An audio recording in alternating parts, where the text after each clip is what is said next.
Hello everybody and welcome back. My name is Winback and on today's episode we're playing another game in Storm League, and we're going to skip the draft this time because this game is a little bit long and I don't want to take up everybody's time.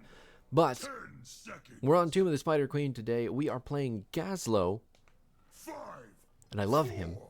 And I love this skin, and I love this mount, and they work so well together. But this is a YouTube video, so feel free to like, comment, and subscribe. And this is going to cap us off for the week. Final video to go on the Gazlowe. It's going to be good. I promise you, it'll be worth it. So, oh my god. The middle lane is popping off right now. But we need to get down to the bottom lane because we are on off laner with Gazlowe at the end of the day. And I do not think that this character has been... he did receive some damage nerfs on the last patch. I don't really think that they were significant enough to, you know, take him out of the limelight. For some reason, the character gets banned a lot. I don't think he's first pick, first ban material. But, you know, some people in... Storm League apparently disagree with that sentiment. I guess that's fine. We do have a decent win rate on the character, so maybe it's me.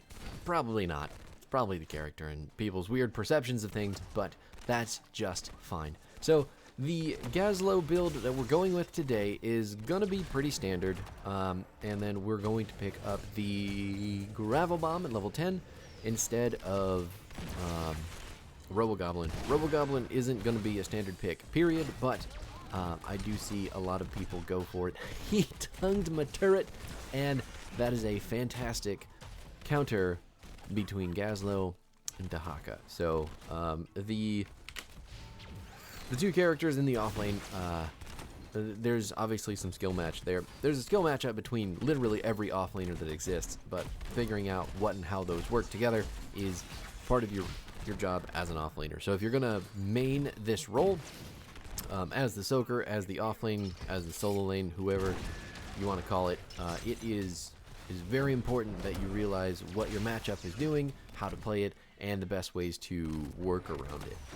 Gazlowe and Dahaka, like you can see, putting those turrets down to block tongues is really important, and making sure that your turrets are away from the minion wave. Ooh, sorry Rainer. The healer's gonna kill you, so bye.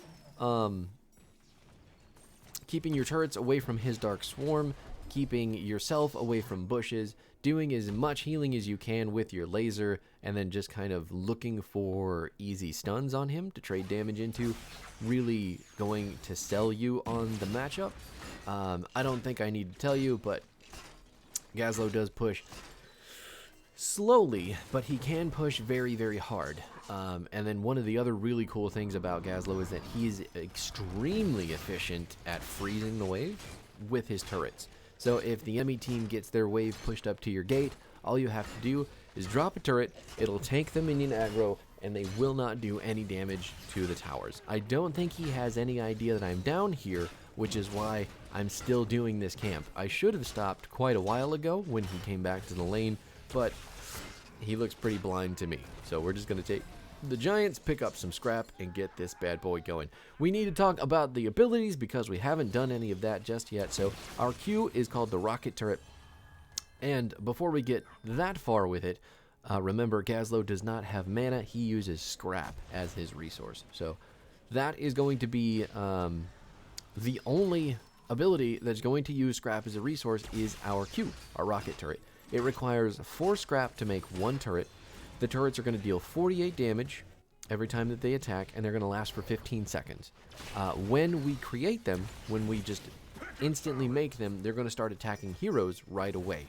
They prioritize heroes until we hit the 1 button and tell them to hit something else. So targeting your turrets is possible, but typically you can just slap them down and they'll attack the target closest to you, and if that's a hero, that's what you want anyway.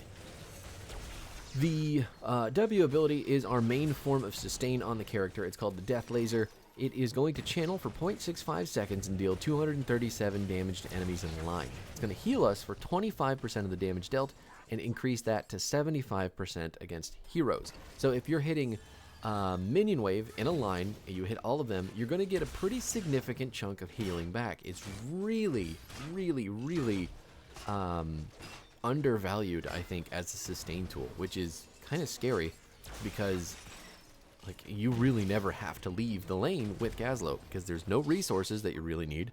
All of your health is tied to an 8-second cooldown, and then if there's plenty of minions for you to zap, you never die.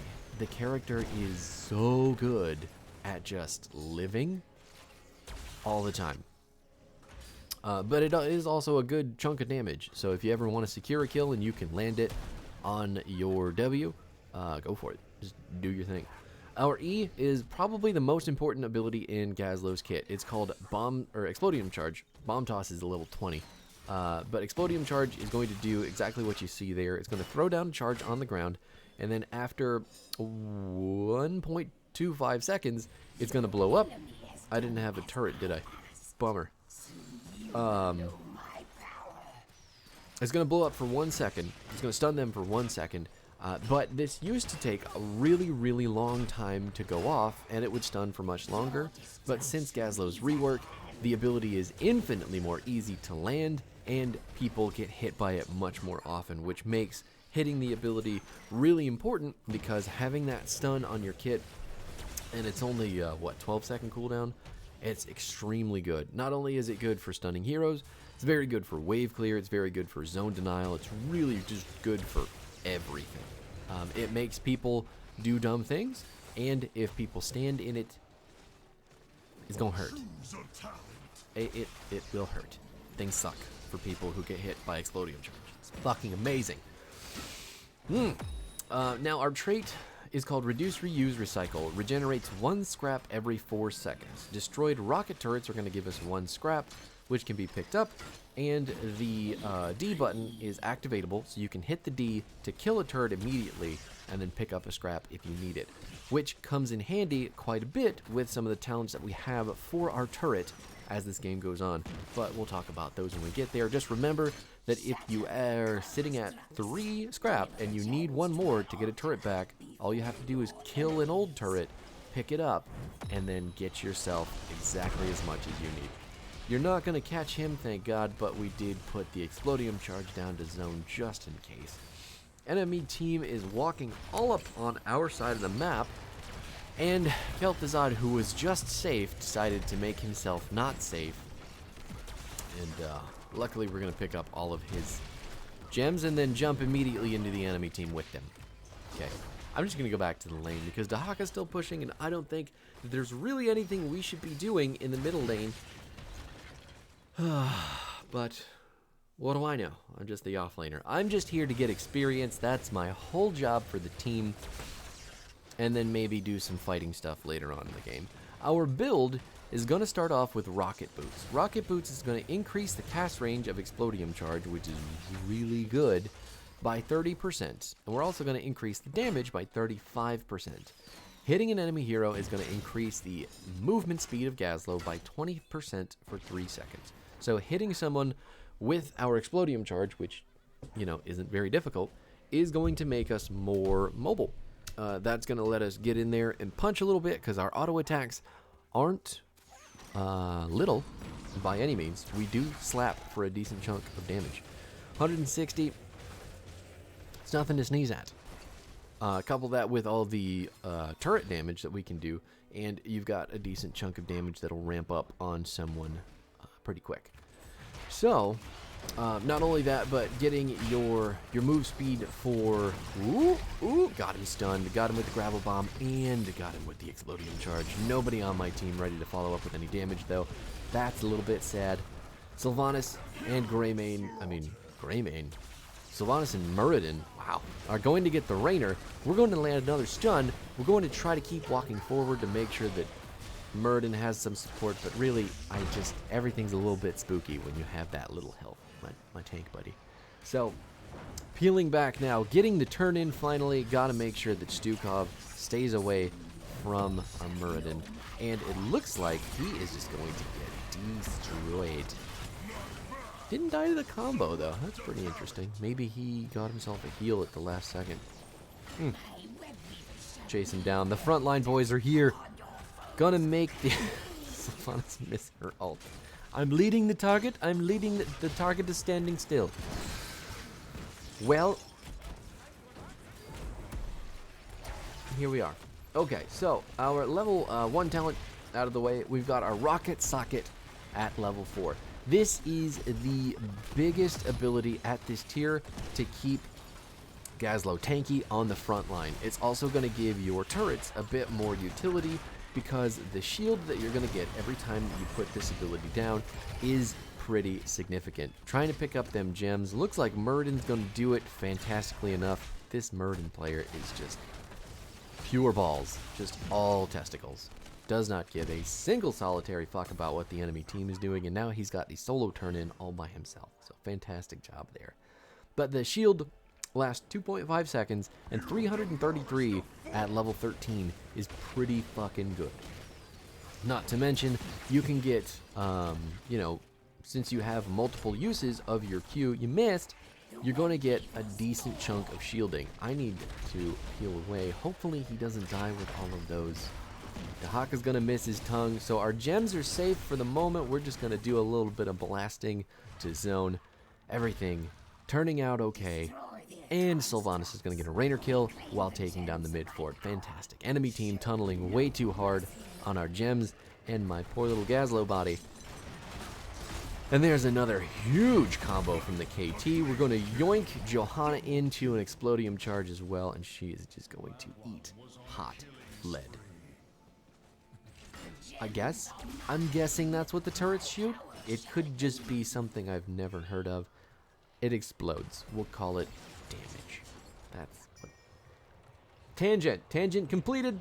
Goblin Fusion, we're taking at level 7. Generate 3 scrap for each hero hit by Death Laser. I know. Why am I picking this instead of Master Blaster? Well, you see, Goblin Fusion, when we hit heroes, we're going to basically get ourselves more turrets.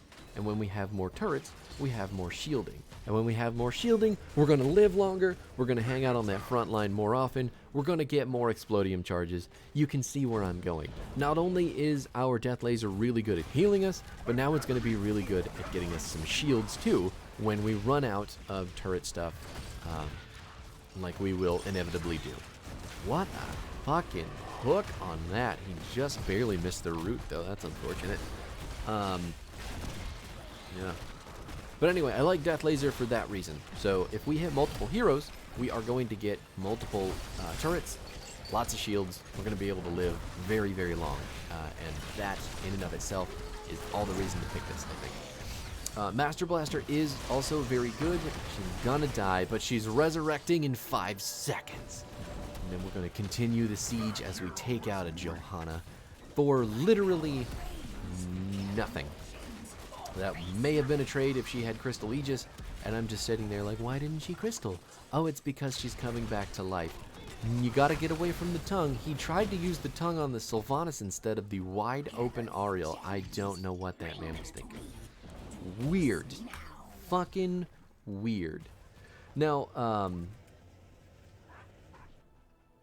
yeah.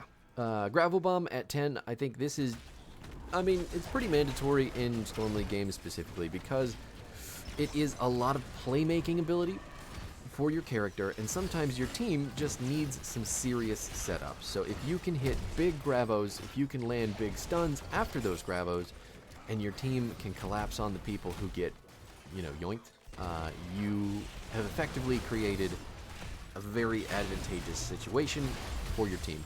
Not only that, but the enemy team has to dodge all your garbage, laying all over the ground anyway, and if you can drag them towards a place, hold them there, specifically our KTZ should have a lot of easier time landing abilities if he's paying attention to the Gravo. Sylvanas should have really easy time landing mind controls if she's doing that as well. I mean, we're setting up for some really strong damage with our team, so again, I don't know specifically where you would want to take RoboGoblin, because I don't feel like you should be split pushing with this character. I don't think he's good enough in that regard any longer, and I think you do want to team fight with him very often. Don't just stand there and do combos, my man. You gotta run. He's peeling for you.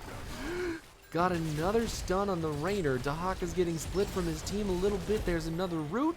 Oh my god. We can leave now. Let's exit stage left.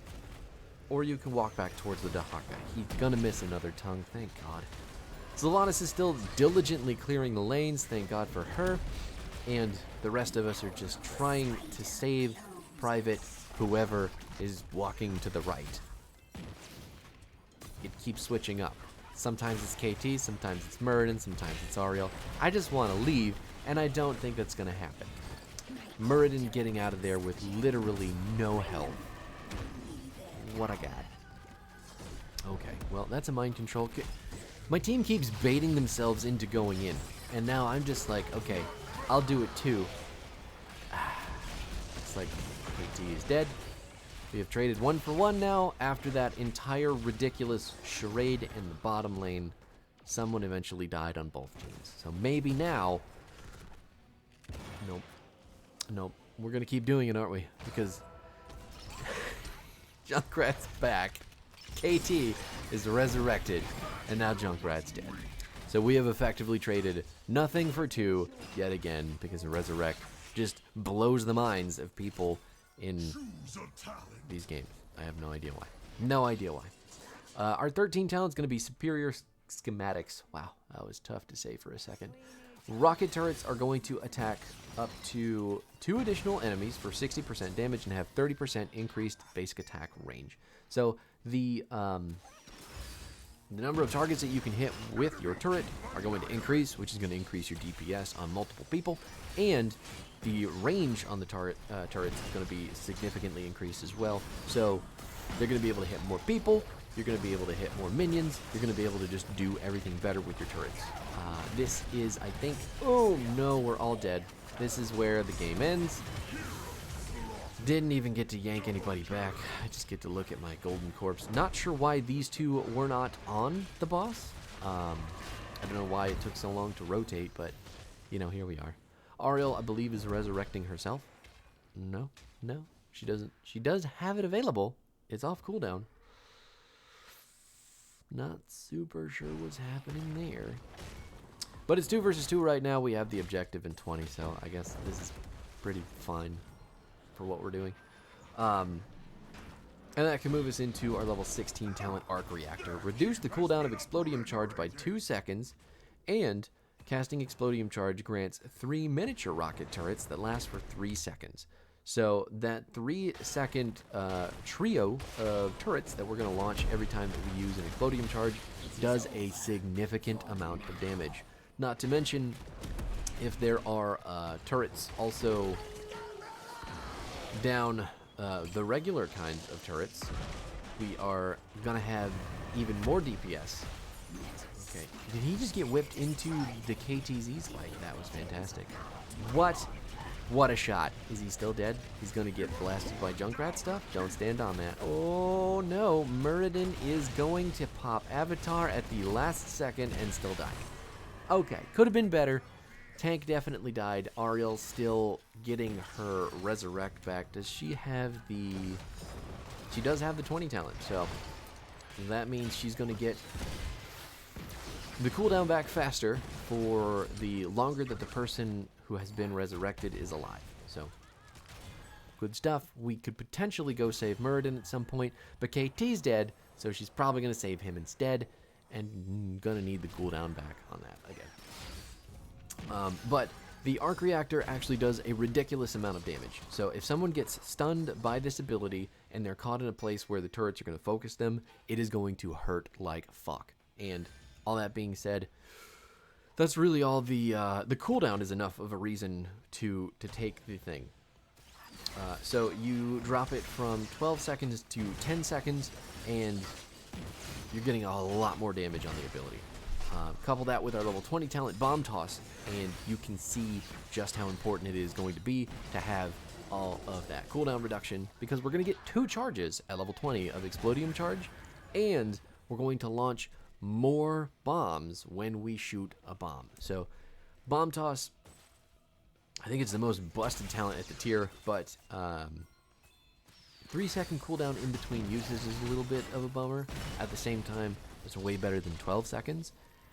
And you'll see it here if you haven't seen it already. We're basically going to put the bomb down, and then it's going to shoot out 2 more bombs. The 2 additional bombs do not make turrets, sadly. I wish that they did, but I'm okay that they don't because that would be broken. Truly, this talent is broken as it is, and it doesn't need to be any more worse off. So, looks like we're finally ready to look at the boss. The enemy team has a dead Junkrat and a very dead-looking Nope. He's just gonna dodge everything. He also popped adaptation, so all the damage that we're doing to him right now does not mean a single fucking thing. Ooh. Bomb toss though at level 20, the reason that I'm saying it's so OP, the reason that I'm saying it's so busted is because the amount of area that you can deny, that you can just fuck with the enemy team for so long with this ability, it's undeniably the best talent at the tier. Oh no, that is a KTZ down. And then we've got a Murden being chased as well. Ariel coming around the top side trying to get some energy to heal, but it doesn't look like that's happening. I'm just putting out bombs to zone. We're going to miss everything. Junkrat is trying to stop the Giants from taking down their core. Not even any shield damage there. And now we have to hope the enemy team will just keep ignoring all the minions running at their base. But Bomb Toss, again, you can see just how good it is at healing and creating all these really angry enemy players. Look at that.